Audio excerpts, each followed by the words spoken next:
राजस्थान में मंत्री किरोड़ी लाल मीणा और भाजपा सरकार के बीच टकराव बढ़ता जा रहा है। यही वजह है कि केंद्रीय नेतृत्व से मिले निर्देशों के बाद अब राजस्थान भाजपा उनके खिलाफ एक्शन लेने की तैयारी कर रही है। ताजा मामला भले ही अपनी सरकार पर फोन टैपिंग और जासूसी के आरोपों का हो, लेकिन इसकी शुरुआत राजस्थान में भाजपा सरकार के गठन के साथ ही हो चुकी थी।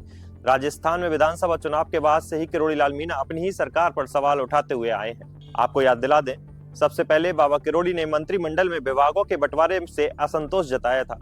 अब उन्होंने बजट सत्र के दौरान फोन टैपिंग के आरोप लगाकर सरकार को असहज स्थिति में ला दिया है। विपक्ष ने इस मुद्दे को सदन और सदन के बाहर जोर शोर से उठाया। भाजपा आलाकमान ने पहली बार किरोड़ी मीणा को इसके लिए कारण बताओ नोटिस भेजा है और उनसे जवाब मांगा है। इस पर मीणा ने भी कहा है कि नोटिस मिलने के बाद ही वे इस पर कुछ जवाब दे पाएंगे। दरअसल राजस्थान में भाजपा सरकार और मंत्री किरोड़ी लाल मीणा के बीच जारी टकराव अब अपने चरम पर पहुंचता हुआ नजर आ रहा है। विधानसभा चुनाव के बाद से ही किरोड़ी मीणा लगातार अपनी ही सरकार के खिलाफ मोर्चा खोलते रहे हैं। विधानसभा चुनाव के बाद से ही किरोड़ी मीणा ने कैबिनेट में विभागों के बंटवारे को लेकर नाराजगी जताई थी।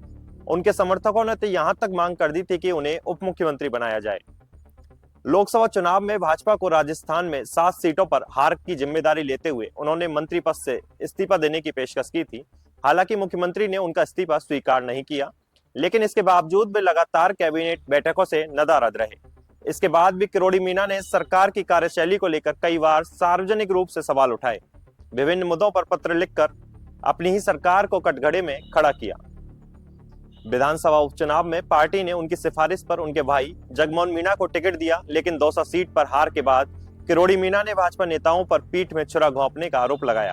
पिछले विधानसभा सत्र के दौरान भी वे पूरे सत्र से अनुपस्थित रहे, जिसे विपक्ष ने बड़ा मुद्दा बनाया था। अब बजट सत्र के दौरान सदन से अनुपस्थित रहकर उन्होंने अपनी ही सरकार पर फोन टैपिंग के आरोप लगाए हैं, जिससे भाजपा सरकार सदन में बैकफुट पर आ गई। विपक्ष ने इस मुद्दे को जोर शोर से उठाया और हंगामा किया। लंबे विरोध और बयानबाजी के बाद अब भाजपा आलाकमान ने पहली बार किरोड़ी मीणा को कारण बताओ नोटिस भेजा है और उनसे 3 दिन में जवाब मांगा है। पार्टी के प्रदेश अध्यक्ष मदन राठौड़ ने कहा कि किरोड़ी मीणा के बयानों से भाजपा सरकार की छवि धूमिल हुई है और यह पार्टी अनुशासन के खिलाफ है। राजनीतिक गलियारों में चर्चा है कि भाजपा किरोड़ी मीणा के खिलाफ कोई बड़ा फैसला ले सकती है। इसमें उन्हें मंत्री पद से हटाने जैसा निर्णय भी लिया जा सकता है। हालांकि मीणा ने कहा कि वे नोटिस मिलने के बाद ही जवाब देंगे।